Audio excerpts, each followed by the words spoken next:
હરિ ઓમ નમો નારાયણ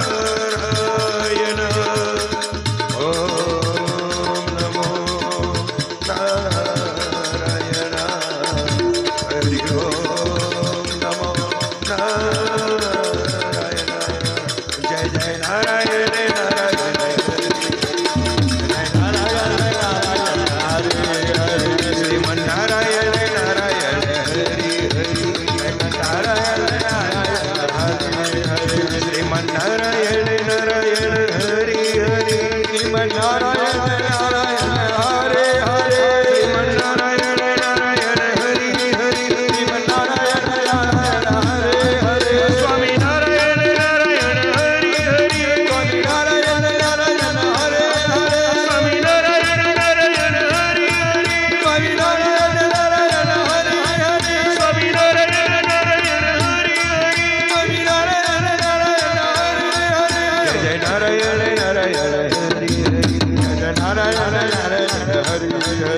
જય જય નારાયણ નારાયણ હરિ જય નારાયણ જય નારાયણ જય નારાયણ શ્રીમન્નારાયણ કરતા કરતા એક તીરથ ફર્યા, બે તીરથ ફર્યા, ચાલતા ચાલતા ચાલતા ચાલતા ગંગાજીને કિનારે પહોંચ્યો છે. રસ્તામાં જે મળે ભૂખ્યું સૂકું જે કંઈ મળે અન્ન એનું ફલાહાર કરી લે, અન્નદાન મળે, કોઈ ભોજન કરાવે તો ભોજન કરી લે, જળ પી લે. અને આમ કરતા કરતા કરતા પણ મનમાં એક જ નિષ્ઠા છે કે બસ તીર્થોટાટમાં નીકળ્યો છું, કો તો મરીશ મરી જઈશ તો પાછો જઈશ, કો તો કંઈક લઈને ઘેર જઈશ, પણ હવે પાછું જવું નથી. મળશે તો લઈને જઈશ, બાકી નહીં મળે તો મારી જાતને મારા પરમાત્માના નામ પર મીઠાઈ દઈશ. પણ હે નારાયણ, લાજ જશે ને તો તારી જશે, મારું તો છે શું તે જવાનું છે.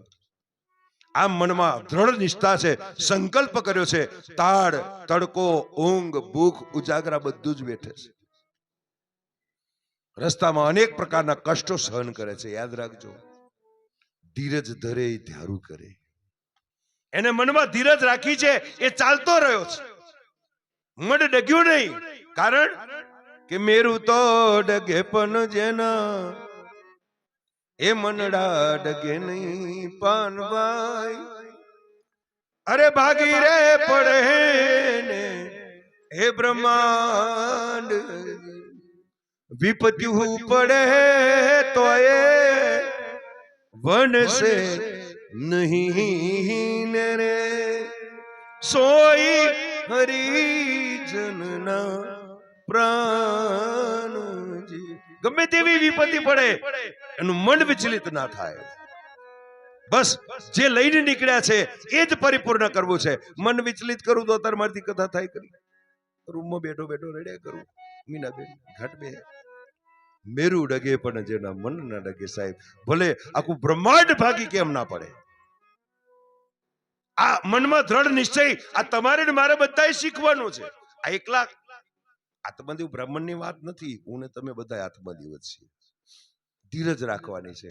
તમારે કંઈક પ્રાપ્ત કરવું છે તો આપણે એક સીટી વગાડીને કુકર ઉતાર લો, ખીચડી પાકે ખરી. તઈને તો વાગવા દેવી પડે ને. રાહ જોઈએ છે કે નથી જોતા?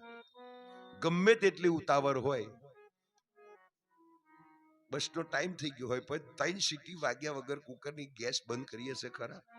તો જો ખીચડી આપણે પકવવામાં એટલી 3 સીટીની રાહ જોઈએ છે તો જિંદગી પાકી હેડી, એમાં કેમ રાહ નથી જોતા? આટલું તો સમજાય છે ને કે ન સમજાતું? 10 દાડા મારા કરીને 11મે દાડા ફળ મળે ખરું? એની સમય પૂરો થશે, અવધિ આવશે એટલે ભગવાન સામે ચાલીને તને આપશે. માગું. અને એટલે હું મારી કથામાં કાયમ કહું છું, 2 શબ્દ લખી રાખજો ડાયરીમાં. ધર્મ કરશો ને તમે, ગમે તેટલા સારા ધર્મ કરશો ને તો આની પાસે માગવું પડશે. પણ જો તમે સારું કર્મ કરશો ને, માગવાની જરૂર નહીં પડે, એને આપવું પડશે. હા, કારણ કે જૈસી કરની વૈસી ભરની. જેવા કર્મ કરશો એવું ફળ આજે નહીં તો કાલે મળશે મળશે ને મળશે. માગવાની જરૂર નહીં પડે. બસ ખાલી કર્મ કિए जा, धर्म धन की चिंता मत करना इंसान. કર્મ કિए जा, ધન की चिंता मत करना इंसान. ધન કે છે હું આવું, પેલો કે પણ તું આવું તો હું વાપરું, તા કે તું એકવાર વાપરવાનું ચાલુ કર, પછી હું ના આવું તો કેજે. પણ વાપરવાનું ચાલુ કરે તો મંદિરમાં જાય તો દહકું હોદે, પછી પછી મહીથી વીખું કઈથી નીકળે. પણ મહીથી જે આવ્યું એ મુઠ્ઠી ભરીને નાખી દે. જો બીજે દાડ પાછું તારું ખીસું ના ભરાય તો મને કહેજે, પણ એટલો ભગવાન પર ભરોસો નહીં. ભગવાન કે છે તું વાપરતો જા, તને મેં આપ્યું છે અગણિત આપ્યું, તારી કક્ષા બહારનું આપ્યું છે, બસ ખાલી એને વાપર. અને વાપરવાથી વધશે, યાદ રાખજો, વાપરવાથી વધે અને વેચવાથી ઘટે. એટલે તું મારી કથાને વાપરું છું, વેચું છું. વેચતો વેચીશ ને એટલી જ વધતી જાય છે, વેચું છું એટલું વધતું જાય છે. નવું નવું નવું કુવામથી નીકળતું જ જાય છે, ખૂટતું જ નહીં. કેમ કે વેચીએ છે. અમને મને વેચવા બેહું તો. અને સાહેબ હું આજે કહું, ચેલેન્જ આપું છું, આખી બ્રહ્માંડને એક બાજુ મૂકો, આખા બ્રહ્માંડને, અને એક બાજુ મારું ભાગવત ને મૂકો. સાહેબ બ્રહ્માંડ પણ મને ના ખરીદી શકે એ તાકાત મારા ભાગવતમાં છે. કારણ કે મારો કનૈયો બેઠો છે સાહેબ. કનૈયાને ખરીદવાની કોની તાકાત છે? કનૈયો પૈસાથી ના ખરીદાય. કનૈયાને ખરીદવું હોય ને તો એક માખણનો લોચો મૂકી દો, મારો કનૈયો રાજી રાજીને, હા, એને પ્રેમ જોઈએ છે. ભગવાન કે છે માખણ કેવું છે? શુદ્ધ છે. માખણમાં શું છે? શુદ્ધતા છે. કનૈયાને માખણ એટલા માટે વાલું. શા માટે? યાદ રાખજો, કનૈયે માખણ ખાધું છે. કેમ કે માખણ એ પ્રેમનું પ્રતીક છે. માખણમાં કોઈ દંભ છે નહીં, કોઈ દેખાવડ છે નહીં, જેવું છે એવું દેખાય છે. અને કેટલું દુઃખી થયા પછી એ માખણ થયું છે. અને દુઃખી થઈને એ માખણ બન્યું, છતાંય એનું ઉજળું ઉજળું રહ્યું, ડાઘ લાગવા ના દીધો. કનૈયો કે હવે હું તને અંગીકાર કરું છું, મારા થારમાં તારા વગર મારો થાર અધૂરો ગણાશે. સાહેબ આ કનૈયો મને તમને અપનાવે. આનો મતલબ એ, ગમે તેવા કષ્ટો પડે, ગમે તેટલા જીવનમાં તકલીફો પડે, પણ સાહેબ જીવનમાં ક્યારેય ડાઘ ના લાગવા દેતા, તમારો કલર ના બદલતા, મારો કનૈયો તમને અપનાવશે, અપનાવશે ને અપનાવશે. એમાં કોઈ ખોટ. ભાગવતનો સહાર છે. એટલે ભગવાન આજે કહેવા લાગ્યા કે ચાલ્યો છે મનમાં દ્રઢ સંકલ્પ, અને ગયા ક્યાં? ગંગા કિનારે મોટું ઘેંઘુર વડલાનું ઝાડ છે, અને ઝાડની નીચે એક તપસ્વી તપ કરી રહ્યા છે. અમને નક્કી કર્યું કે લાવ, બસ આ બાબાજી આમ તેજ બહુ દેખાય છે, હું એમની સેવા કરું. નિત ગંગા જળ ભરી લાવે, એમની માટે જળ લાવે, ફળ ફૂલ ઇત્યાદિ લેવા, પુષ્પો લાવે, બધું કરે. સાધુ સંતની સેવા કરવા લાગ્યા. આજુબાજુ બધું વારું જુડે, પાણી છાંટે. સાધુની સેવામાં રોકાઈ ગયા. ઘણો ટાઈમ સેવા કરી. સાધુ વિચાર કરે કે આને ઓળખતો નહીં, આ કઈથી આવ્યો, કોણ છે, અને આટલી બધી મારી સેવા કરે આટલા દાડાથી. અને ભાઈ સાધુનો નિયમ છે, કારણ કે સમદ્રષ્ટિ રાખે તે સંત, એ કોઈનો ઉપકાર માથે રાખે નહીં. સેવા બહુ કરી છે એટલે એનું કંઈક તો ફળ આપવું પડે. એટલે સાધુએ કહ્યું, ભાઈ તું કોણ છે? આટલા બધા દિવસથી તું મારી સેવા કરે છે, તારી સેવાથી હું પ્રસન્ન, ખરેખર તે બહુ સારી સેવા કરી. માગે તે આપું, તને શું જોઈએ?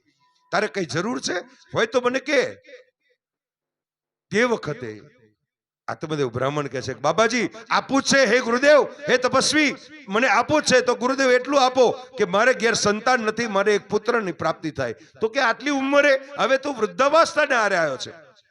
તો કે હા, હું નિસંતાન છું. તો કે સંતાન તારા ભાગ્યમાં નથી દીકરા, કારણ કે તારા કર્મની રેખાઓ બતાવે છે કે તારા રેખાઓમાં, ભાગ્યમાં, એટલે કહું છું ને કે ભાગ્ય બિના નર પાવત નહીં. તારા ભાગ્યમાં નથી લખ્યું, ક્યાંથી તું મેળવીશ? તો કે ના, પણ મને આપો, કારણ કે મને ચિંતા છે. તો કે તને શેની ચિંતા? વારસાની ચિંતા છે? તો કે ના, વારસાની નહીં, મરી ગયા પછી મારું પિંડદાન કોણ કરશે? મારે કોઈ સંતાન છે નહીં, હું નિસંતાન છું, અમે દંપતી છીએ, અમારા વારસમાં કોઈ છે નહીં. તો કે તને પિંડદાન ની પડી છે? તો કે હા, મારું પિંડદાન કરે એવો મને એક પુત્ર આપો. અને ત્યારે બાબાજી કહ્યું કે હે બ્રાહ્મણ, હે આત્મદેવ, સાંભળ, તને પિંડદાનની ચિંતા છે ને? તો કે હા. તો કે પિંડનું દાન તો તારું થઈ ચૂક્યું છે. આપણે જો હવે પિંડનું દાન તારું થઈ ચૂક્યું છે. કેવી રીતે? જીવતા જીવ પિંડદાન થતો છે? હજુ તો હું મર્યો નથી, જીવું છું, અને ક્યાંથી મારું પિંડદાન થાય? તો કે આજ તારે સમજવાની ભૂલ છે. આપણે જેને પિંડદાન સમજીએ, પિંડદાનનો અર્થ ભાગવતમાં લખ્યો છે. પિંડ કહેતા શરીર, યાદ રાખજો, પિંડ કહેતા શરીર, અને એનું દાન એટલે કયું દાન? તો કે તણથી સેવા, મનથી સેવા અને ધનથી સેવા. શરીર સારું છે તો તારા શરીરને સેવાની પ્રવૃત્તિમાં જોડી દે. તન સારું છે, મન સારું છે તો ભજન કીર્તન સત્સંગમાં જોડી દે.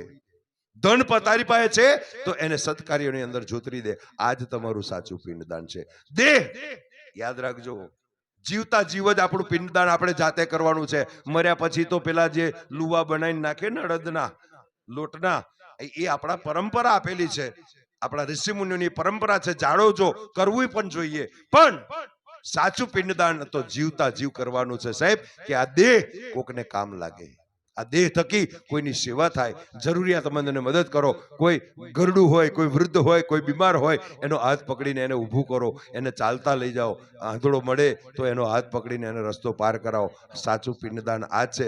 આવા સેવા સત્સંગમાં ગયા હોય, કથા કીર્તનમાં ગયા હોય, મંદિરે ગયા હોય, કોઈ આશ્રમમાં ગયા હોય, તો સાહેબ આપણે શીખ્યા છે કચરો નાખવાનું, પણ ના, તોથી કચરો કાઢવાનું શીખી જાઓ. હાથમાં ઝાડુ લઈને વારો, એમાં શરમ રાખવાની નહીં. આ સાચું પિંડદાન છે. આ સાચો મારો ને તમારું દાન કહેવાય. દેહથી જેટલી બને એટલી સેવા કરો, સમર્પિત થઈ જાઓ.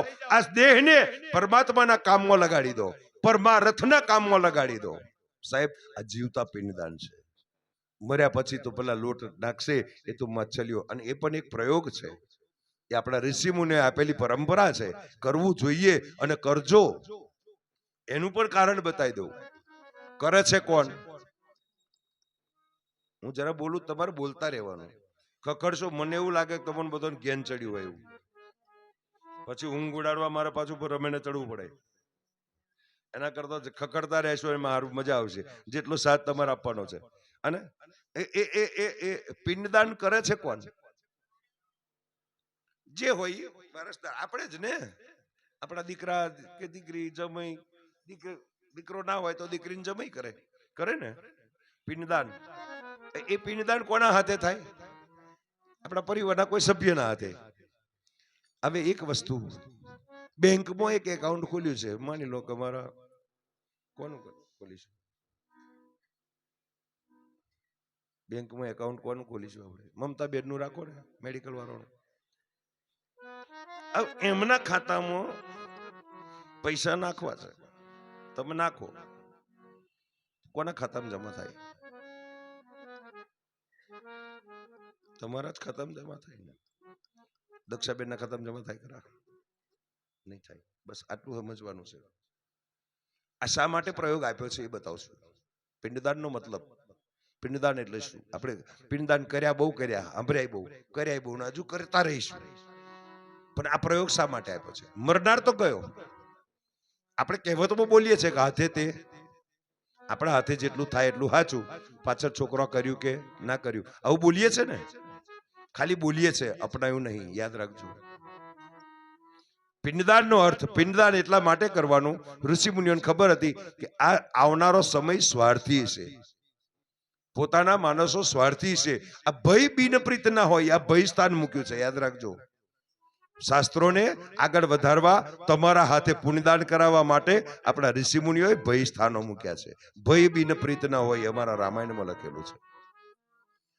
એ ભય બતાયો કે આ તમે કરશો તો જ, નહીતર એ પહોંચશે નહીં. સાહેબ, ખરેખર એ ત્યાં પહોંચ્યા કે નહીં, પહોંચ્યું કે નહીં, કોઈ જોવા ગયું? જેના નિમિત્તનું કર્યું એમને તમને મેસેજ કે ફોન કર્યો કે ટેક્સ્ટ મેસેજ આવ્યો કે બધું મને મળી ગયું છે? આવ્યો? તમે ખાલી શું કર્યું? આત્મસંતોષ માન્યો કે થયું. પણ ના, આત્મસંતોષ નહીં, એમાં કરવું જ જોઈએ. કરજો. કરતા હોય એના કરતા ડબલ કરજો એ નિમિત્તે. કેમ? એ પુણ્યદાન તમારા હાથે થાય છે અને તમારું ખાતું ઉપર મજબૂત થાય છે. સાહેબ, લખી રાખો. એ તમે તમારા માતા પિતાના પાછળ કે જેની પાછળ પણ તમે કરતા હોય, એ બધું જ તમારા ખાતામાં જમા થાય છે. તમારું એકાઉન્ટ મજબૂત થાય છે. પણ એ નિમિત્તે કરજો. કરશો, આ ભયસ્થાન મૂક્યા છે કે મા બાપના નામનું નિમિત્તનું તમે જેટલું પણ સત્કાર કરશો એટલે ઉપર એ રાજી થશે. કેમ? યાદ રાખો. હવે પિતૃલોકમાં લઈ જાઉં તમને. આ ભાગવતમાં બતાવ્યું છે. પિતૃલોકની અંદર રહેલા આપણા પિતૃઓ રાજી થાય, એ જુએ કે ભાઈ ચાલો, મેં તો મારી જિંદગી કશું ના કર્યું, દાન પુણ્ય ના કર્યું, પણ મારા છોકરાઓ પાછળ ભક્તિવાન નીકળ્યા છે અને એમના હાથે દાન પુણ્ય થાય છે. મારી તો અધોગતિ થવાની છે, પણ મારા દીકરાઓનું કલ્યાણ થાય છે. સાહેબ, એના આશીર્વાદ મને તમને સુખી કરે છે. લખવું હોય તો લખી રાખજો.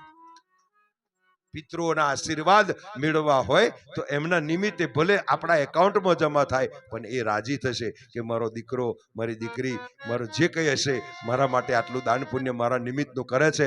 ભલે એના એકાઉન્ટમાં જમા થાય, પણ મા બાપ દીકરાને કમાતો જોઈને, કયો મા બાપ એવા હોય કે દીકરાને સારું કમાતો જોઈને રાજી ના થાય? બતાવો મને.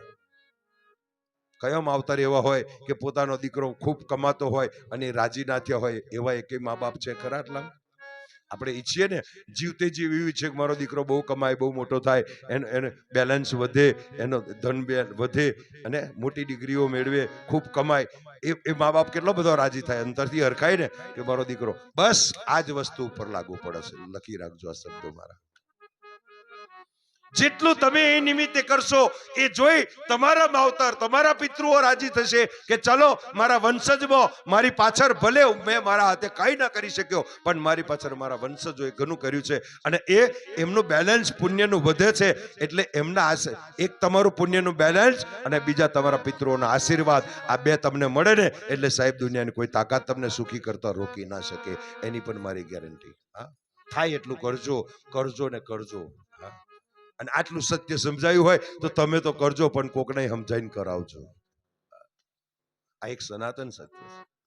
એટલે એને કહેવા લાગ્યા છે કે હે આત્મદેવ, પિંડદાન તો તે કરી દીધું, કારણ કે જેટલા દિવસથી તું અહીં આવ્યો છે, જ્યારથી તું ઘરેથી નીકળ્યો છે, ચાલતા ચાલતા તારી એક જ વાત છે, તે મનથી સ્મરણ કર્યું છે, ચિંતન કર્યું છે, આવતા સાધુ સંતોની અનેક જગ્યાએ સેવાઓ કરતો કરતો અહીં આવ્યો છું અને અહીં આવ્યા પછી પણ આટલા દિવસથી તારા તનથી, તે તારા પિંડથી, તારા શરીરથી તે સેવા કરી છે. આ તારું પિંડદાન છે કે તારા શરીરને એક અપેક્ષા લઈને આવ્યો છું, છતાં પણ તે આટલી સેવા કરી છે, તારી સેવા અવર્થા નહીં જાય. પિંડનું જીવતા દાન કરી દીધું છે. પેલો કે ના પણ મારે તો પિંડદાન કરવું એટલે પુત્ર જ જોઈએ, મારે બીજું. તોય પેલા ઋષિ સમજાવે છે કે તારા ભાગ્યોમાં પુત્રનું સુખ નથી લખ્યું. યાદ રાખજો આ બીજો પોઈન્ટ. ઘણી વાર આપણે પુત્ર માટે બાધાઓ રાખીએ છીએ કે ના અમાર ઘેર દીકરો આવે, દીકરો આવે, દીકરો આવે. દીકરી માટે કોઈ બાધા રાખી? તો કે ના, દીકરી તો આપનો ભારો.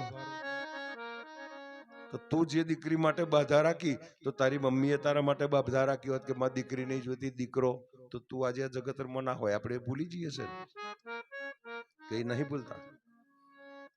આપણે દીકરી નથી જોઈતી તો આપણે કોકના દીકરી છે તો તમારી મમ્મી એવું વિચાર્યું હોત કે મને નથી જોઈતી તો તમે આજે આ જગતમાં ના હોત. આટલું ખાલી યાદ રાખો ને તોય ઘણું છે. તોય તમે ખોટું કરતા બચી જશો. આગળ આવશે હા કે પુત્રી શું છે, દીકરી શું છે, આગળ કથાઓમાં આવશે, બધું બહુ આવશે. પણ કહેવાનું તાત્પર્ય કે આજે એને કીધું કે મારે દીકરો જોઈએ. સંત સમજાવે છે કે તારા ભાગ્યમાં પુત્રનું સુખ નથી. અને સાહેબ એના શાસ્ત્રો પ્રમાણ છે. રાજા દશરથને કેટલા પુત્ર? 4 દીકરા. એના ભાગ્યમાં દીકરો નહોતો. યાદ રાખજો. ઘણી વાર શ્રાપ આશીર્વાદ બની જાય અને ઘણી વાર આશીર્વાદ શ્રાપ બની જતો હોય. શ્રવણના માતા પિતાએ મરતી વખત શ્રાપ આપ્યો તો કેવો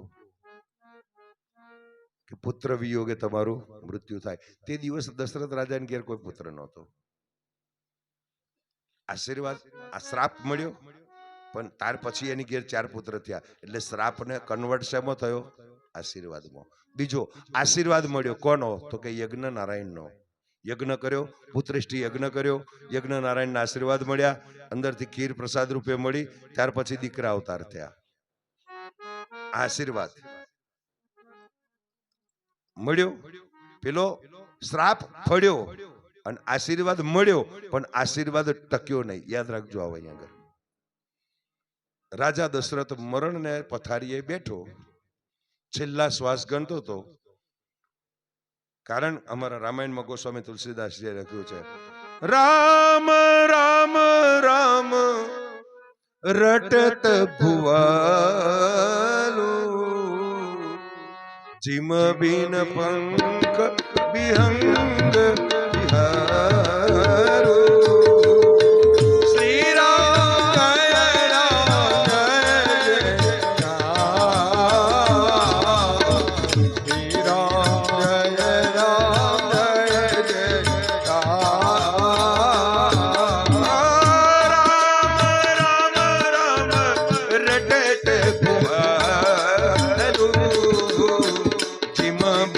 પંખ વિહંગ વિહાર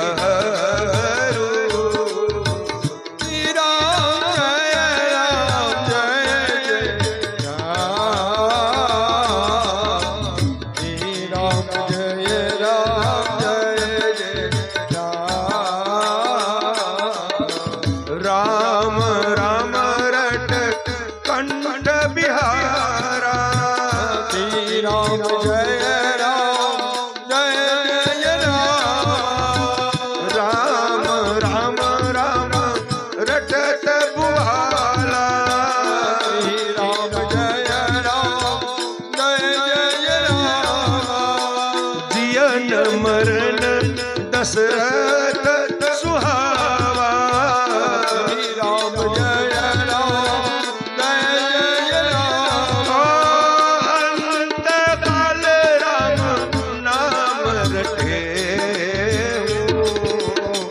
जिम बीन पंख विहंग विहार श्री राम जय राम जय राम श्री राम जय राम राम राम राम रटत भुवालो जिम बिन पंख विहंग विहार जेम પાંખ કપાયેલું પંખી તરફડીને પ્રાણ છોડે એમ રાજા દશરથે રામ રામ રામનું રટન કરતા કરતા દેહ છોડ્યો. ચાર દીકરા હતા, પાણી પીવડાવવા વાળો એકેય હાજર નહોતો. તો આ દીકરાનું સુખ શું ભોગવ્યું એ બતાવો શા કામના. અને આજે ઘણા માવતર એવા છે, મમ્મી પપ્પા અહીં રહેતા હોય તો પછી વૃદ્ધાશ્રમમાં મૂકી આવ્યા હોય અને છોકરો બધો અમેરિકા જતો રહ્યો હોય, મરી જાય ને તાર પાડોશ વાળા ઉચકીને બારવા જાય. તો પછી એવા દીકરા શા કામના. આપણને અમેરિકાનો ક્રેઝ લાગ્યો છે અત્યારે, તો તમારા ભાગ્યમાં પુત્રનું સુખ નથી એ નક્કી થઈ ગયું ને સાહેબ. અને હકીકત કહું તમને, અમીરો અને ઉદ્યોગપતિઓ અને કરોડપતિઓના મા બાપ વૃદ્ધાશ્રમમાં જોવા મળશે, બાકી ઝૂંપડીમાં રહેતો હશે ને એને ક્યારેય પોતાના મા બાપને વૃદ્ધાશ્રમમાં નહીં આપ્યા હોય. રોટલો ખાશે, કમાશે, મહેનત મજૂરી કરશે, પણ મા બાપને એને પાલવ્યા છે સાહેબ. હું તો આજે કહું છું કે વૃદ્ધાશ્રમ શા માટે ખોલવા પડે. હું વૃદ્ધાશ્રમનો વિરોધી છું, કારણ કે આ વસ્તુ કદાચ ડાકોર વાળાને ખબર નહીં હોય, પણ ડાકોરમાં જયારે વૃદ્ધાશ્રમનું દંડી સ્વામી આશ્રમ વિજયદાસ બાપુ એના ઉદ્ઘાટનમાં હું આવ્યો હતો, ગૌશાળાના અને વૃદ્ધાશ્રમનો મેં વિરોધ કર્યો હતો. પછી એમને નામ બદલી નાખ્યું, વડીલોનો વિસામો નામ આપ્યું છે, વાંચજો જઈને. 1000 સંતોનો મંચ હતો. કેટલો? 1000 સંતો બેઠા હતા. એટલી ભરી સભા હું જાહેરમાં બોલ્યો હતો. વિજયદાસ બાપુને કીધું હતું, વિજયદાસ બાપુ તમે સંત છો, અને સંત પોતાના હરિભક્તોને શું શીખવાડે? મા બાપની સેવા કરવી. આ તમે હરિભક્તોને ટેકો આપો છો, શીખવાડો છો સમાજને કે તમારાથી ના પાલવા તમારી ઘેર મૂકી જજો. આ સંતનો સ્વભાવ ના હોવો જોઈએ. આજે વિજયદાસને તમે યાદ કરજો, ખાલી મારું નામ દેજો, તમને તરત જ પૂછશે કે જગુ બાપુ કઈ મળ્યા. અમારા સનાતન ધર્મના આ બધા સંતો ભક્તો હરિભક્તો મોટા મંડલેશ્વરો બેઠા હતા, અને મેં આ શબ્દ બોલ્યો હતો, જાહેરમાં બોલ્યો હતો. સાહેબ, જે મા બાપે મને તમને જન્મ દીધો, જે મા બાપ તમને ઓની પર લાવ્યા, જે માએ તમને 9 માસ એના ઉદરમાં લઈને ફરી, તમારા માટે મોજશોખ છોડ્યા, ખાવા પીવું છોડ્યું, એસો આરામ છોડ્યો, આટલી કષ્ટ વેઠીને તમને જન્મ દઈ અને 20 વર્ષના બનાયા, પેટે પાટા બાંધી અને તમને ભણાયા ગણાયા મોટા કર્યા, તો આ દિવસ દેખાડવા માટે. જેને હું આજે કહું છું સાહેબ, તમને જેને ગોળીએ સાચવ્યા ને એમને ગળપણમાં સાચવી લેજો સાહેબ. એમને ખાટલે સાચવવાની જરૂર છે, એમને વૃદ્ધાશ્રમમાં ના મોકલાય. અને આપ જેમ જેમ અપડેટ થતા ગયા, પૈસો કમાતા થયા, એમ પછી મા બાપ ભારરૂપ લાગવા લાગ્યા છે આજે. તો પછી એવા દીકરાઓ માટે બાધા શા માટે રાખો? અને એક દીકરી છે 500 કિલોમીટર દૂર પૈણાઈ છે, 100 કિલોમીટર દૂર પૈણાઈ છે, અને એને ખબર પડે કે મારા માતા પિતા કોઈ એક બીમાર છે, સાહેબ એની પાસે જો વ્યવસ્થા નહીં હોય ને તો આડોશ પાડોશમાંથી 200-500 નું ભાડું લઈને પણ દીકરી આવીને ઊભી રહેશે, એ મા બાપની સેવા કરશે. અને પેલો સિટીમાં ભાડે રહેતો છે પણ મમ્મીએ ચા પીધી કે નહીં પૂછવાય નહીં આવે. લખી રાખો આ શબ્દો મારા. જે દીકરાનો મોહ મને તમને લાગ્યો છે, મારો દીકરો, મારો દીકરો, દીકરો. સાહેબ, દીકરો તમારા હા છે, દીકરા નથી એવું નહીં. આજે છે એવા દીકરા કે જે શ્રવણ બનીને મા બાપની સેવા કરે છે. એવા આજે એવા દીકરા દાખલા છે, નથી એમ નહીં. એટલે એ દશરથ 4 દીકરા છતાં પાણી પીવડાવવા વાળું કોઈ ના રહ્યું. કારણ કર્મનો સંગાતી તમારું મારું કોઈ નથી સાહેબ. અને એ આજે આત્મદેવને કહે છે કે તારા ભાગ્યમાં પુત્રનું સુખ નથી, તો કે ના, ભલે ગમે તેમ થાય પણ મને પુત્ર જોઈએ. એટલે આ તો ગુરુ છે. સંત બડે પરમારથી તાકો શીતલ અંગ, તપત બુઝાવે ઓર કી દે દે અપના રંગ. આ સંતનો સ્વભાવ કેવો? સંત બડે પરમારથી તાકો શીતલ અંગ, તપત બુઝાવે ઓર કી દે દે અપના રંગ. પોતાના રંગે રંગી નાખે, પોતાની પાસે જે કઈ હોય સમર્પણ કરી દે. લે લઈ જા, જા ખુશ થા. સેવા કરી છે ને, લઈ જા, આપી દે. માગે નહીં, આપે. આ સંત. સંત સદમતી આપે ઈ સંત. સંપત્તિ આપીને રાજી કરે એ સંત નહીં. તમને સદમતી આપે, સત્ય રસ્તો બતાવે, ઈશ્વર તરફ જવાની ગતિ બતાવે, આ સાચો સંત. પરમાત્માની પહેચાન કરાવે, આ સાચો સંત. એટલે સંતે કીધું કે લા આ ફળ આપું છું, જા તારી પત્નીને ખવડાવી દેજે. રાજી થતો થતો સંતને દંડવત કર્યા અને આંખમાં આંસુ આવી ગયા. આંસુથી પગ ધોઈ નાખ્યા અને ધોઈને કીધું બસ બાપજી આશીર્વાદ આપો, મારે તો પુત્ર થાય. કે જા, આ સંતની પ્રસાદીને સાહેબ યાદ રાખજો, સંતની પ્રસાદી ક્યારે મિથ્યા ન જાય. સાચા હૃદયથી જો સેવા કરી હોય અને સંતોના, યાદ રાખજો, સંતોની પાસે આશીર્વાદ માગવા ના પડે. સેવા કરો ને, માગવાથી મળે એ આશ્વાસન. યાદ રાખજો, માગવાથી મળે એ આશ્વાસન અને સેવાથી મળે એ આશીર્વાદ. વગર માગે મળે, અંતરથી ઉમળકો નીકળી જાય, જા તારું કલ્યાણ થશે, સમજી લેવાનું તમારું કામ પતી ગયું. મા બાપનું પણ આ જ વસ્તુ છે. સેવા કરો ને તો એમની વિલ કે વસિયત ના જોતા. ભલે મા બાપની પાસે મિલકત કશી ના હોય, પણ મા બાપથી મોટી મિલકત આ જગતમાં બીજી કોઈ છે નહીં સાહેબ. અને બસ એની સેવા કરી લેજો. એ અંતે તમને એના આશીર્વાદ ફળશે ફળશે ને ફળશે, એમાં કોઈ શંકાને સ્થાન નહીં. એટલે કહેવાનું તાત્પર્ય આજે કહેવા લાગ્યા છે કે બસ પ્રભુ આ આશીર્વાદ રાખજો. તો કે જા જઈને તારી પત્નીને ફળ આપજે. લઈને હરખાતો હરખાતો ઘેર આવ્યો. પણ નામ છે જેનું ધૂંધલી. યાદ રાખો, ધૂંધલી એટલે મન, અને મનની ધૂંધલી મન, અને એ ધૂંધલીની નાનું બેનનું નામ છે બુદ્ધિ. આપણી બુદ્ધિ મનને ભ્રમિત કરે છે. યાદ રાખજો, આપણને ભ્રમિત કોણ કરે છે? બુદ્ધિ. આત્માદેવ છે. આત્માનો અવાજ આપણે દબાઈ દીધો, મનનું કહ્યું માન્યું એટલે માર ખાધો. અને મન માને છે કોનું? તો કે બુદ્ધિનું. બુદ્ધિ એને ગોટે ચડાવે છે. એટલે બુદ્ધિનું માન્યું. એ પેલી ધૂંધલી કહે છે કે આ શું લાયા? તો કે આપણા માટે ફળ લાયો છું. અરે આ જફા મારે નથી પડવું, આ બધું મને ના ફાવે, બસ આપણે બિંદાસ રહેવાનું, મને નહીં જોઈએ આ બધું.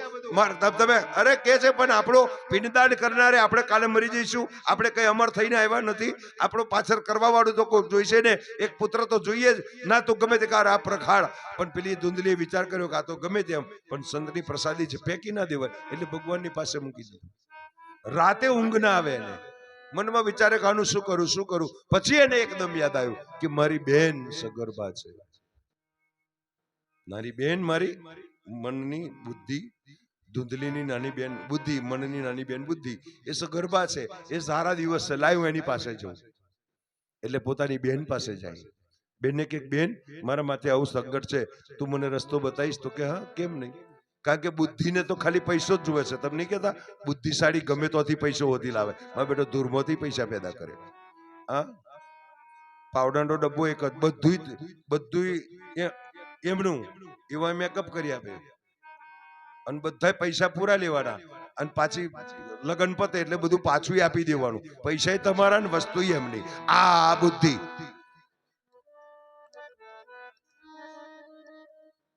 આ એવી બુદ્ધિ. આ બે બુદ્ધિ એવી છે. એક મહારાજ હોય, તમે જુઓ, હોપારી તમારી, પોન તમારું, કંકુ ચોખા, અબીલ ગુલાલ બધું જ તમારું. એવા ઘેરથી કશું જ ના લાવે. લોટો તમારી, ચમચી તમારી, પોણી ચમચું બધું જ તમારું. પણ શું કે છે? કાટલા થશે ખાલી બોલવાના પૈસા, તો અમને ખાલી ચોપડવાના પૈસા. બીજો ત્રીજો દરજી. યાદ રાખજો, મોઘામાં મોઘું કાપડ લાવો, કાતર ફેરવીને વેતરી રાખે. વધારે વધારે એક વસ્તુ સીવવામાં બહુ તારી એક કે બે બોબીન કદાચ દોરા વપરાય, અને 4 કે 5 બટન વપરાય. બટનની કિંમત બહુ ગણો તો 15 રૂપિયા 10 રૂપિયા થાય, અને દોરાની કિંમત વધારે ગણો તો કદાચ 50 રૂપિયા થાય. 50 રૂપિયા થાય, એથી વધારે થાય ના થાય તોય 550-600 રૂપિયા ઠોકી લે. અમુક તો બુદ્ધિ એમની તમે જુઓ કઈ કેવી વાપરે છે. જો કે અમારે જયશ્રીબેન એવું નહીં કરતા. આ તો એક વાત છે. એટલે આમ તો અમારે દક્ષાબેન બી એવું લાગે તો કઈ પૈસા નહીં લેતો, મફત સેવા કરી આવે છે. એ તો હવે એ જોને ને એમનો આત્મા જોને, આ બાકી તો મને ખબર છે. એટલે કહેવાનું તાત્પર્ય કે આજે બુદ્ધિને કશું જોઈએ, મફત જોઈએ છે. બુદ્ધિ પૈસા મેળવવા માંગે અને મનને મફત જોઈએ છે. મનને મફત લેવાની ટેવ કોને છે? મનને. મફત મળે તો મન રાજી થાય. અને બુદ્ધિને પૈસા જોઈએ છે. પૈસાથી મને પૈસા મળે, બસ પૈસા મળે, ભલે મારી પાસે જેટલું છે હું વેચી દઉં. બુદ્ધિ વેચાય છે અત્યારે. એટલે બુદ્ધિ એ કીધું કે આપું, પણ મને શરત, હું મફત ના આપું. તો કે 10 સોનામોર આપું, તો કે હા તમ મંજૂર, જા 10 સોનામોર મારે જોઈએ, તો કે આપવાની. એટલે પેલી એગ્રી થઈ ગઈ. પણ કે છે પણ મને કેવી રીતે થાય? તો કે બસ ઘેર જવાઈને ખાલી ખાલી ડોંગ કર કે હું શું ગરબા છું, મને સારા દિવસ રહ્યા છે. તો કે પણ પેલું ફળ, તો કે હવારમાં ઉઠજે અને તારા બાઈનામ ગાય છે ને, તો કે હા ગાયને ખવડાવી દેજે, એને ફેંકી ના દેવાય. બુદ્ધિએ રસ્તો બતાવ્યો. એટલે મને હવારમાં પેલી ગાયને ફળ ખવડાવી દીધું અને એને સારા દિવસો છે એવું નાટક ચાલુ કર્યું. સમય સમયનું કામ કરે, વખત વીતતો જાય. એને પેલી બુદ્ધિને સગર્ભા હતી, એને પુત્રનો જન્મ થયો. મધરાત્રિએ અડધી રાતે પોતાના પુત્રને લઈ અને આઈ કઈ પોતાની બેનની ઘેર, ધૂંધલીની ઘેર. ધૂંધલીને પાછળ બહેનેથી અંદર લીધી અને બાળક હાથમાં મૂક્યો. તો કે બસ આ બાળક તારી પાસે રાખ, લાય મારી 10 સોનામોર આપી. તો કે પણ હવાર થયે તું જાહેર કરજે કે મને પુત્ર થયો, પુત્ર થયો. અત્યારે કશું કરતી નહીં. આમ કરી અને બુદ્ધિ ગતી રહી. અને એ પુત્ર લીધો અને સવાર થઈ બ્રહ્મ મુહૂર્તમાં સવારે વહેલા બૂમો પાડે, પ્રસવની પીડા, પ્રસવની પીડા. અને પ્રસવ થઈ ગયો, મને પુત્ર થયો, પુત્ર થયો. પેલો આનંદમાં આવી ગયો આત્મદેવ બ્રાહ્મણ. પણ એ પેલું જે ફળ ગાયને ખાધું હતું, એ ગાય પણ સારા દિવસો રહે. કારણ કે આ તો પ્રસાદી એક સંતની છે. સંતની પ્રસાદી ક્યારેય વ્યર્થ ન જાય. અને એ પ્રસાદી સંતની છે. આખું શરીર માનવનું છે, ખાલી કાન ગાય જેવા છે. એટલે એનું નામ પડ્યું ગાયના દીકરા. એટલે એમનું નામ પડ્યું ગોકર્ણ. અને ધંધુકારીના પુત્ર થયા, ધૂંધલીના પુત્ર. એટલે એનું નામ પડ્યું ધંધુકારી. હવે ધંધુકારી બુદ્ધિનો પુત્ર છે, પોતાનો છે નહીં, પણ ધંધુકારી બ્રાહ્મણને ઘેર દીકરો થઈને જન્મ્યો. આ બાજુ ગૌના દીકરા ગોકર્ણ છે, પણ બુદ્ધિમત્તામાં બહુ ઉચ્ચ છે. કારણ કે એ સંતની પ્રસાદી છે. એટલે ખૂબ સંસ્કારી છે. એ મા બાપની સેવા કરે. એટલે માવતરે વિચાર કર્યો કે આ છોકરો બહુ ડાયો છે અને ભણવામાં હોશિયાર છે, એને કાશી ભણવા મોકલી દીધા, વેદ અને શાસ્ત્રનો અભ્યાસ કરવા માટે. ગોકર્ણને કાશી મોકલ્યા. વેદ શાસ્ત્રના ભણી ગણી પંડિત થાય દીકરા, જાતું. અને પોતે આજે જે ધુંધુકારી છે પોતાની પાસે રાખ્યો ધુંધલીએ, અને એને લાડકોડથી ઉછાર્યો. પણ એટલા બધા લાડકોડ કર્યા કે દીકરો બગડ્યો. યાદ રાખજો, જન્મ થયો છે બ્રાહ્મણને ઘેર, પણ કર્મ ખોટા છે. માણસ જન્મે મહાન નથી થતો. જન્મે મહાન જો હોત, માણસ ક્યારેય જન્મે મહાન ના બને, એના કર્મે મહાન બનતો હોય. બ્રાહ્મણનો દીકરો છે, પણ ખોટા રવાડે ચડ્યો. શરાબ પીવે છે, માંસ માટી ખાય છે, એ જુગાર રમે છે, વ્યભિચારી બની ગયો, પંચ વિષયોની અંદર આસક્ત બન્યો, ખોટા માર્ગે ગયો. કારણ કે સંગ ખોટાનો થયો, રંગ ખોટો લાગ્યો છે, મિત્રો ખોટા થયા છે. બ્રાહ્મણનો દીકરો છે, પણ રંગ ખોટા છે, સંગ ખોટો છે, સોબત ખોટી છે. એટલે આજે ખોટા માર્ગે ચાલ્યો. મા બાપ ખૂબ પાછો વાળે, પણ નથી માનતો. વિનાશ કાળે એની વિપરીત બુદ્ધિ. કારણ કે જન્મ્યો છે બ્રાહ્મણની ઘેર, પણ કર્મ ખોટા કર્યા છે. બ્રાહ્મણની ઘેર જે જન્મ્યા એના કર્મ ખોટા, તો એ અસુર જ્ઞાતિમાં ગણાયા. તમે જુઓ, ભાગવતમાં પ્રમાણ છે ને રામાયણમાં પ્રમાણ છે. રાવણ કોનો દીકરો? રાવણ પુલસ્વા ઋષિનો વંશજ. પુલસ્વા ઋષિનો વંશજ છે, દીકરો નહીં, એમના વંશમાં જન્મ્યો છે. અને એ ઋષિનું સંતાન, પણ છતાં કર્મ ખોટા કર્યા તો આસુર ગણાયો ને. આજે રાવણ પોતાના દીકરાનું નામ કોઈ રાવણ પાડે છે? એને રાક્ષસ યોનિમાં ગણ્યો ને. બાકી બ્રાહ્મણનો દીકરો, ઋષિનું સંતાન, પણ કર્મ ખોટું કર્યું એટલે અસુર ગણાયો. અને અસુરને ઘેર જન્મ્યો, છતાં ભગવાનનો પરમ ભક્ત ગણાયો. એને બચાવવા ભગવાને પ્રગટ થવું પડ્યું. આવતીકાલની કથામાં આવશે. હિરણ્યકશિપુનો દીકરો પ્રહલાદ. કોનો દીકરો? તો કે અસુરનો. પણ જન્મ થયો ભલે અસુરની ઘેર, પણ સદગુરુ મળ્યા કોણ? તો કે દેવર્ષિ નારદ જેવો સદગુરુ મળે. અને દેવર્ષિ નારદે એને જ્ઞાન કરાવી દીધું કે બેટા તું કોણ છે, તું અસુરની ઘેર ભલે જન્મ થયો પણ તું ભગવાન નારાયણનો પરમ ભક્ત બનીશ, તું આ તપ કર, તું આ જપ કર. એને મંત્રદાન આપ્યું. ગુરુ મંત્રમાં તાકાત કેટલી કે અસુરનો દીકરો પણ ભગત બનીને પૂજાય. સાહેબ યાદ રાખજો, આસુરી વૃત્તિ એની દૂર થઈ જાય. આ ગુરુ મંત્રની તાકાત છે. તમારી આસુરી વૃત્તિને દૂર કરવાની તાકાત ગુરુ મંત્રની અંદર સમાયેલી છે. એટલે એ ગુરુ મંત્ર કર્યો, અસુરનો દીકરો બ્રાહ્મણ કહેવાય, ભક્ત બન્યો. અને પેલો બ્રાહ્મણનો દીકરો તો કે અસુરની ગંદરીમાં આવી ગયો. આપણા શાસ્ત્રોમાં પ્રમાણ છે. એટલે ઊંચ નીચ ભલે ઘેર જન્મે, કારણ કે માણસ એના કર્મથી મહાન બને છે, નહીં જન્મથી. બ્રાહ્મણ કુળમાં જન્મ લીધો છે પણ આજે કહેવાય કે એને રંગ ખોટો લાગ્યો છે, સંગ ખોટો થયો છે. અને સંગ ખોટા થયા એટલે એને પોતાના જીવનને ઊંધા માર્ગે ચડાવી દીધું. દારૂ મદિરા પીએ, જુગાર રમે છે, વ્યભિચારી બની ગયો છે, 5 વિષયોમાં આસક્ત બન્યો, વિષય અને વાસનામાં ચકનાચૂર રહેવા લાગ્યો, પોતાના પિતાની મિલકત ઉડાવવા લાગ્યો ખોટા માર્ગે. એટલે હું કાયમ કહું છું કે તમારા બાળકોને સંપત્તિ ઓછી આપશો તો ચાલશે, પણ સંસ્કાર હશે ને તો સંપત્તિ ઊભી કરશે. બાકી સંસ્કાર નહીં હોય અને એકલી સંપત્તિનો વારસો આપશો ને તો થોડા દિવસમાં ફના ફાત્યા કરી દેશે બાપના નામની. અને આપણે આજે જોઈએ છે ઘણા દીકરાઓ પોતાના પૈસાને ગમે તેમ મા બાપનો પૈસો વેડપતા હોય છે, દારૂ પીએ, જુગાર રમે, ખોટા માર્ગે વળી જાય, જોઈએ છે ને અત્યારે. એટલે સંસ્કાર ખૂબ જરૂરી છે.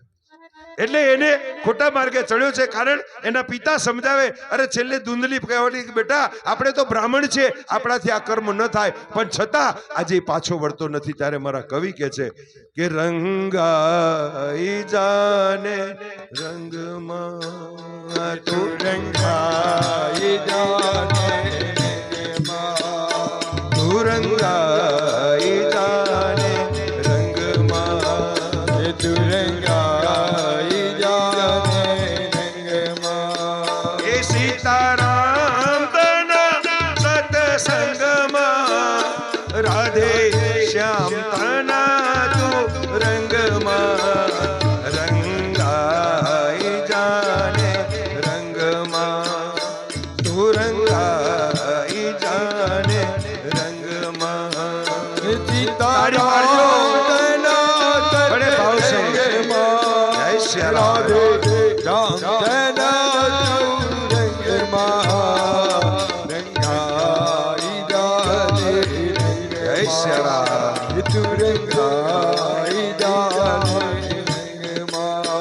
મારે ને તમારે પણ રંગાવાનું છે, પણ કેવા રંગે? ભક્તિના રંગે, ભજનના રંગે, સેવાના રંગે રંગાવાનું છે. અમારી મીરાબાઈ કહેતી કે ચુંદડી ઓઢું તો રંગ ચુવે જે રંગ બેરંગી હોય. ચુંદડી ઓઢું તો રંગ ચુવે, રંગ બેરંગી હોય.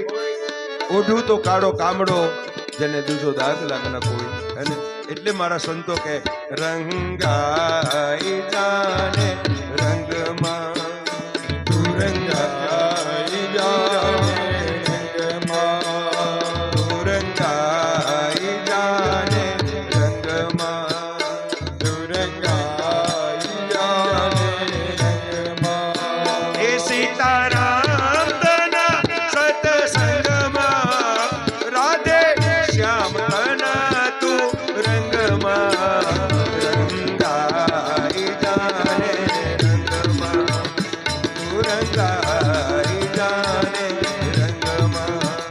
સીતારામ તના સતસંગમાં, જય શ્રી રામ. તાળી પાડો. રામ તના તું રંગમાં, રંગાઈ જાને રંગમાં, તું રંગાઈ જાને રંગમાં. એ રંગાઈ જાને રંગમાં, તું રંગાઈ જાને રંગમાં. આજે ભજશું કાલે ભજશું, ભજશું સીતારામ, ક્યારે ભજીશું રાધે શ્યામ.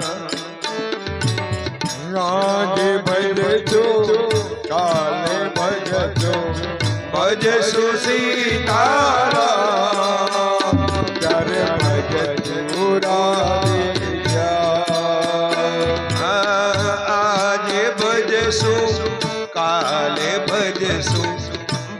ભજશું સીતારામ ક્યારે ભજીશું રાધે શ્યામ આજ ભજશું કાલે ભજશું ભજશું સીતારામ ત્યારે ભજશું રાધે શ્યામ અને શ્વાસ ખૂટશે નાડી તૂટશે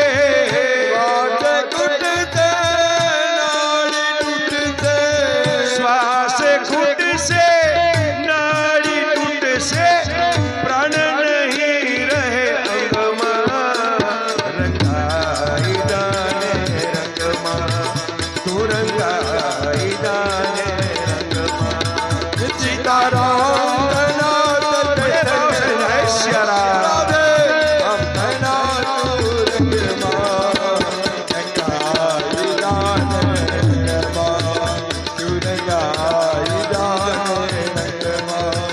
સીતારામ તન સતસંગમાં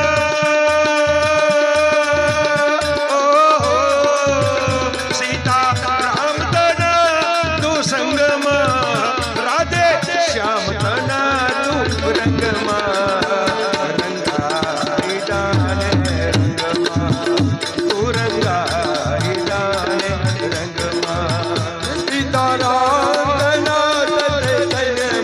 શ્યારામ શ્રી રાધે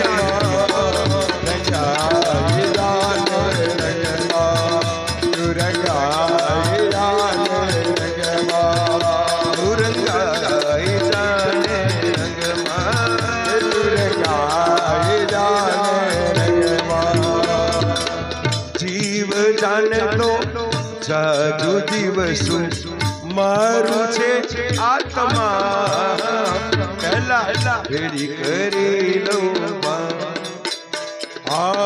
જીવ જાણતો જાદુ દિવસો મારું છે આત્મા પહેલા પેરી કરી લઉં જીવ જાણતો જાદુ દિવસું મારું છે આત્મા પહેલા અમર કરી લઉં ના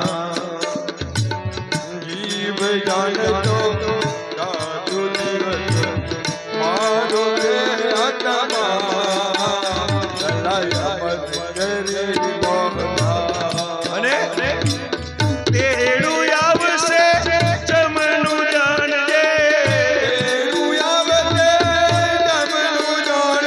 તેડું આવશે જમનું જાણજે જાવું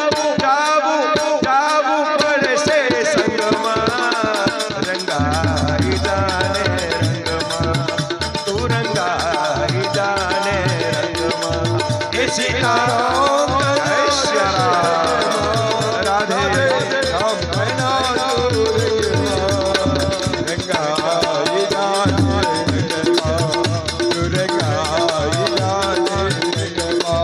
એ સીતારામ તન સત્સંગમાં સીતારામ તન સત્સંગમાં રાધે શ્યામ તન તું રંગમાં રંગાઈ જાને રંગમાં તું રંગાઈ જાને રંગમાં સીતારામ જય હો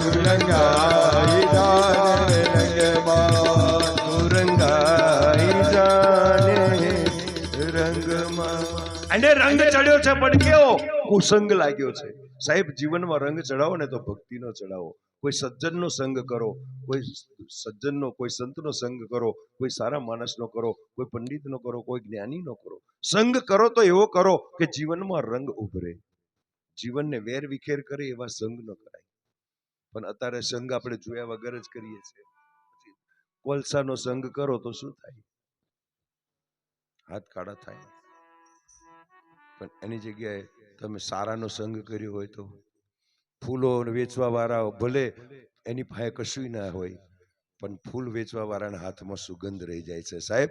એટલે સંગ કરો ને તો પુષ્પો જેવાની કરજો કે ભલે એ તમને આમદની તો ના આપે પણ તમારા જીવનની સુગંધ પ્રસરાવશે જીવનમાંથી. આટલું યાદ રાખજો.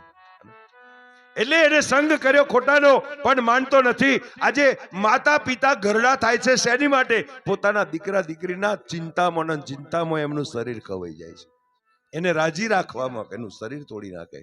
આજે દીકરાની ચિંતા એ અને ત્યારે જ્યારે દીકરો પાછું વળીને જોતો નથી, મા બાપનું માનતો નથી, કોઈનું સાંભળે નહીં, અને પિતા ગમે તેટલી શિખામણ આપે, પિતાની જરા પણ શિખામણ એને ગાંઠે બાંધી નહીં.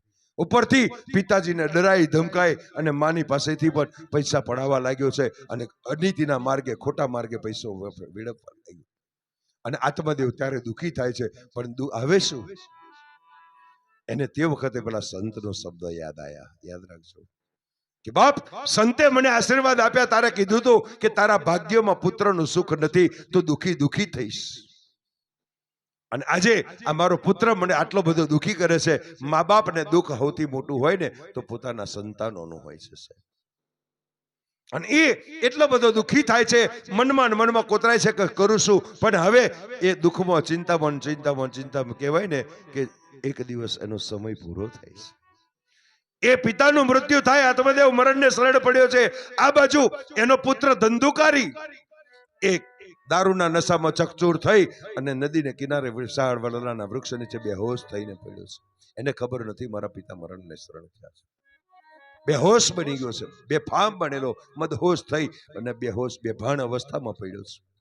આજુબાજુ વાળા ધૂંધલીએ બોલાયા, પાડોશીઓ આયા છે. પાડોશીઓએ એના પિતાની અંતિમ ક્રિયા કરી, પણ પેલો આવતો નથી. પાછો ઘરે આવે, જાગે, અંતિમ ક્રિયા પતી ગઈ, ખબર પડી કે મારા પિતા મરી ગયા. એટલે હવે તો ડબલ જુસ્સાથી પોતાનો માલ મિલકત લૂંટાવા લાગ્યો છે. પંચ વિષયોમાં આસક્ત બનેલો એ જીવ વિષયને વાસનામાં આંધળો દોટ મૂકી દીધી. અને આંધળી દોટ મૂકી હવે તો માં છે, માનું તો સાંભળે નહીં. ધૂંધલી પણ પસ્તાવા લાગી કે મારા પિતા, મારો પતિ મને કઈ કઈને મરી ગયા. ત્યારે મેં મારા પતિનું નામ, આ વાત સાચી છે.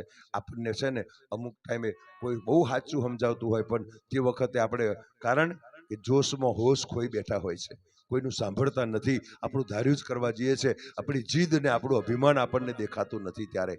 અને એમાં મદ, સત્તા, પદ, પૈસો ને પ્રતિષ્ઠામાં એટલો બધો મદ હોય છે, એટલું અભિમાન હોય છે કે માણસને આંધળો કરી નાખે. સત્ય દેખાતું નથી અને આંધળી દોટ મૂકે. આજે એને પસ્તાવો થવા લાગ્યો, કારણ કે મારો પતિ કઈ કઈને મરી ગયા. ત્યારે એને પોતાના પતિના શબ્દો યાદ આવે છે. ત્યારે કહેતા કે હે ધૂંધલી, તું આટલી બધી ધુઆપો ના રે, દીકરાને લાડ આટલો બધો ના લડાય. હું આજે કહું છું સાહેબ, દીકરાને એટલો લાયક ના બનાવો કે મોટા થઈને મા બાપને ના લાયક કે. બાકી આજે જોઈએ છે કે દીકરાઓ ભણી ગણીને મોટા થાય પછી મમ્મી પપ્પાને સમજાવે કે તમને સમજે ના પડે. જેને બોલતો જ મમ્મીએ બોલતો શીખવાડ્યું એ જ દીકરો મોટો થઈને કે ચૂપ રે, બોલીશ નહીં, મારાવારી કરે એ જ ખરું. વહુ ના થઈ જાય છે, પછી મમ્મીને ચૂપ રહે તો શીખવાડે છે. સાહેબ, આ તમારા સંસ્કાર, આ તમારો પ્રેમ, આવા સંસ્કાર આપ્યા છે કે જે મા બાપને ચૂપ કરે? જે મા બાપે લાડકોડ કરીને મોટા કર્યા છે એમને એવા એમ કે છે કે તમને સમજે ના પડે. એટલે હું આજે કહું છું કે દીકરાઓને ભણાવો ગણાવો. હા, અત્યારે ભણતરની જરૂર છે, ભણશે તો જ આગળ વધશે, જરૂરિયાત છે, યુગ પ્રમાણે ભણાવવા જરૂરી છે, પણ સાથે તમારા ઘરનું વાતાવરણ અને એને સંસ્કારનું પણ સિંચન કરજો સાહેબ. જો સારા સંસ્કાર હશે ને તો અંત સુધી એ દીકરો તમારો હાથ નહીં છોડે. એ દેશાવરમાં હશે ને તો એ મા બાપને પોતાની પાસે રાખીને સેવા કરતો હોય છે. એ અનાથ આશ્રમમાં નહીં મૂકવા જાય, પણ સંસ્કારોનું સિંચન કર્યું છે તો પછી આયાની માયા લગાડી છે તો પછી એ છેલ્લે તમારી નહીં થાય. અને એટલે આજે પસ્તાય છે, એટલે મનમાં વિચાર કરે કે હવે શું કરું. ખૂબ અંદર આક્રંદ છે, કારણ અને ધીરે ધીરે ધીરે ધીરે ધીરે સમય એવો આવ્યો કે એ પણ મૃત્યુને શરણ થઈ. કારણ કે સમય કોઈનો એક સરખો જતો નથી, ઉંમર વધતી જાય છે. આપણે બધા એમ જાણીએ કે મોટા થઈએ, ના, આપણી ઉંમર વધે છે, આયુષ્ય ઘટે છે. આપણો દિવસે આપણે આયુષ્ય ઘટતું જાય. અંતિમ સમય છે, પણ તે દિવસે એનું પણ બેડ લક એ પણ કર્મની કઠણાઈ કે તે દિવસે પણ પોતાનો દીકરો હાજર નહીં, એ વિષયોને વાસનામાં આસક્ત બનેલો એ બહાર ફરતો હોય અને માનું મરણ થયું, એનું મરણ થયું. હવે શું? એ પણ આજુબાજુના પાડોશીઓએ આવી એનું અંતિમ ક્રિયા કરી. આવે છે ઘેર, નશામાં ધ્રુત છે, માં મરણને શરણ છે, માને ખાંધ દઈ ન શકે એવી પોઝિશનની દીકરાની છે. એટલો બધો ધ્રુત છે નશામાં. પણ અંતે થાય શું કે આજુબાજુના પાડોશીએ કીધું ભલે ભાઈ બ્રાહ્મણ છે, ચાલો આપણે બધું પતાવી દો. બ્રાહ્મણ સમજી એની ક્રિયા કર્મ પતાવ્યું. આ બાજુ ગોકર્ણને ખબર પડી કે મારા મા બાપ મરી ગયા છે, એટલે એમના નામનું એને ત્યાં ગયાજીમાં જઈને શ્રાદ્ધ કર્મ કર્યું, પિતૃ તર્પણ કર્યા, બધું જ કર્યું. પણ ભણવાનું ચાલુ રાખ્યું. આ બાજુ સમયનું વાત કામ કરે, વખત વીતો જાય. કારણ કે ધન સંપત્તિ હતી. ગઈકાલે મેં આ દાખલો આપ્યો હતો કે પાણીનો બોટલ લઈને 50 પગથિયા ચડતા હોય, 100 પગથિયો ચાલતા હોય, પણ પાણી ખાલી થઈ જાય એટલે બોટલ ભારરૂપ લાગે, પછી એનો ઘા થઈ જાય. એમ અંદર ભરેલું હતું ત્યાં સુધી એના અનેક મિત્રો હતા. આજુબાજુ ફરાય, ચાલ ભાઈ બંધાવ. કારણ કે મફતના પૈસે પાર્ટીઓ કરવાની મળે, ફરવાનું મળે, હરવાનું મળે, વિચાર કરવાના મળે. અને એ વિષયને વાસનામાં ફસાયેલો સત્ય સમજે નહીં. પણ જ્યારે કશું જ ના રહ્યું, બધું લૂંટાઈ ગયું, પોતાની પાસે કઈ ના રહ્યું, હાવ લૂંટાઈ ગયો, સાફ થઈ ગયો, કશું જ ના રહ્યું. હવે શું? બધા એના મિત્રો જે વિષયને વાસનામાં આસક્ત બન્યો હતો એ પણ હવે બધા એનાથી દૂર ભાગવા લાગ્યા, એને તુચખારવા લાગ્યા. મનમાં પસ્તાય છે પણ કરવું શું? રુદન આવે છે પણ રુદન નથી કરી શકતો. આમ કર્યું અને કરવું કાવે પણ લત પડી છે દારૂની, કરવું શું? એક દિવસ કહેવાય રાજાને ઘેર ચોરી થઈ અને દારૂના નશામાં ધ્રુત થઈ અને પડેલો રસ્તામાં, અને રાજાના ઘરમાં ચોરી થઈ. ચોર ભાગતા હતા, પાછળ સિપાહીઓ પડ્યા, પેલું પોટલું જે ધણનું હતું ને પેલાની પાસે નાખીને જતા રહ્યા. પેલો ભણમાં આવ્યો સવારે, એટલે પેલા તો સૈનિકો તો ચોરની પાછળ ગયા, એમને ખબર નહીં અંધારામાં સૂતો છે, પોટલું એના ખોળામાં નાખીને જતા રહ્યા. એ જાગ્રત અવસ્થામાં આવ્યો, જોયું તો એને એમ થયું કે ઓહો, ભગવાને મારા માટે આટલું બધું મોકલ્યું, ભગવાને મારી અરજી સાંભળી લીધી. આમ કરી અને જે વિષયને વાસનામાં આસક્ત બનેલો એ 4 રૂપજીવીઓની પાછળ ગયો અને જઈને પગ મૂકી દીધું. લો, આ તમારા માટે. પેલી 4 જોયું કે આ તો બાપ હવે રાજાના ઘરનું ધન છે, જો પકડી જઈશું તો રાજા ઊંધી ગાલીએ તાલીને મારશે, અને આ જો પકડી જશે તો આપણું નામ આપશે, તો આપણે પણ અંદર ચોરીમાં સામેલ થઈશું, આપણને પણ સજા રાજા કરશે. આનું કરવું શું? એટલે 4 વિચાર કર્યો. યાદ રાખજો, આ જગત સ્વાર્થી કેટલું છે. ધન સંપત્તિ તો લૂંટી લીધા, પણ એમને વિચાર કર્યો કે હવે ઓને જીવતો રખાય નહીં. એને ગળે ટૂંપો દીધો, પણ પાપીનો જીવ બી જલ્દી નથી જતો. એટલે 4 ભેગા મળી ઊંધો લટકાઈ અને એની નીચે આગને પ્રગટ કર્યો અને એના મોઢાની અંદર હડકતા ધગધગતા અંગારા નાખ્યા. રીબાય છે, તરફડે છે, અને ત્યારે એની આંખમાં પશ્ચાતાપના આંસુ ચાલુ થયા. જીવ જતો નથી. પાપીનો બહુ જલ્દી જીવ ના જાય. તમે જોજો, જેને અસત કર્મો કર્યા છે અંતે ભોગવતું છે. ત્યારે આપણે કહીએ છીએ ને, અને તે દાડે આપણે જોવા જઈએ ને ત્યાર પછી બહાર જઈને 4 જણને કહીએ હોય, આ પેલો બહુ ખોટો કર્યો હતો, જો ભોગવા છે, પણ એનું જોઈને તું તો શું આજે અસત કર્મ કર્યું છે, રીબાય છે, જીવ જતો નથી. મોડ જીવ ગયો તો પેલો વિચાર કર્યો કે હવે બાળવા તો લઈ જવાય નહીં સ્મશાને, જો સ્મશાને જઈશું લોકો જોઈ જશે કે આ તો 4 એક જ હતા, આ 5મું આવ્યું કોને બાર્યો? એટલે એને 7 ટુકડા કર્યા. એટલી નિર્દય બની છે અને 7 ટુકડા કરી ભોયમાં ભંડારી દીધો, એને પેક કરીને ત્યાંથી નીકળી ગયો.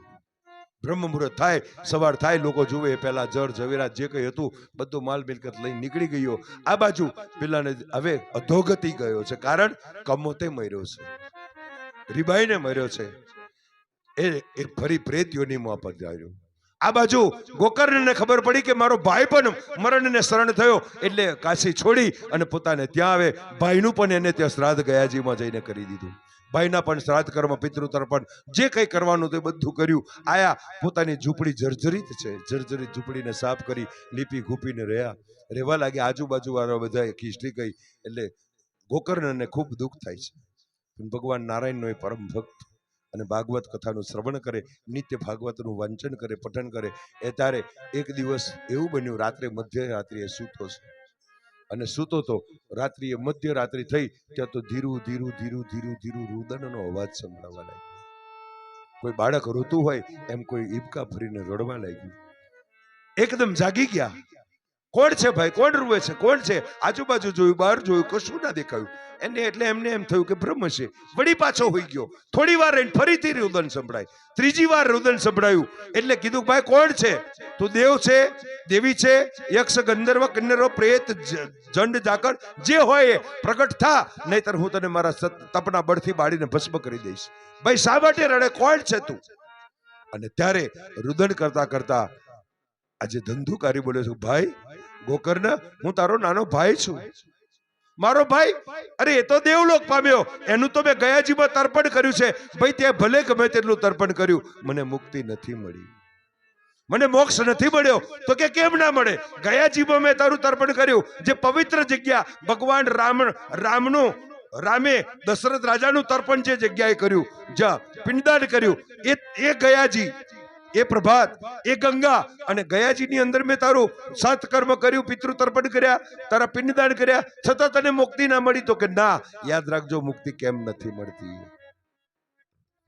ત્યારે ધંધુકારીએ જવાબ આપ્યો છે કે ભાઈ મને મુક્તિ ના મળે, તું ગયાજીમાં જા, ગંગા સાગરમાં જા, કે પછી હરિદ્વારમાં જા, કે સરયુમાં જા, ગમે ત્યાં તું મારું તર્પણ કરીશ, મને મુક્તિ નહીં મળે. તો કે કેમ ના મળે? શા માટે ભાઈ તને ના મળે? તો કે મેં બહુ ખોટા કામ કર્યા છે, મેં મા બાપનું દિલ દુભાવ્યું છે, હું ખોટા માર્ગે ચાલ્યો છું, અનિતિનું ધન લૂંટ્યું છે, મેં ખોટા કર્મ કરી, મેં આખા જીવંત પર્યંત એક પણ સત્કર્મ કર્યું નથી. ભાઈ મને મારા કર્મોની સજા મળે છે, અને મારા કર્મોની સજા પૂરી નહીં થાય ત્યાં સુધી મને દુનિયાની કોઈ તાકાત આમાંથી મુક્તિ નહીં કરાવી શકે. ભાઈ પણ ભાઈ હું દુઃખી છું, મને ખૂબ દુઃખ પડે છે. આ પ્રેત યોનિમાં હવે મારાથી સહન નથી થતું. આ પ્રેત યોનિનું આ દુઃખ હું સહન નથી કરી શકતો. એ ભાઈ તો મને આમાંથી મુક્તિ અપાવો. ત્યારે ગોકર્ણએ આશ્વાસન આપ્યું છે કે હું સવારે સૂર્યનારાયણને પૂછીશ, અને સૂર્યનારાયણને અર્ધ આપતા ઓમ સમ સૂર્યાય નમઃ, ઓમ રવિ ભાસ્કરાય નમઃ, ઓમ આદિત્યાય નમઃ, આમ કરી સૂર્યનારાયણને અર્ધ આપે. સૂર્યનારાયણ પૂછે કે સૂર્યનારાયણ, મારો ભાઈ આવી રીતે અવગત થયો છે,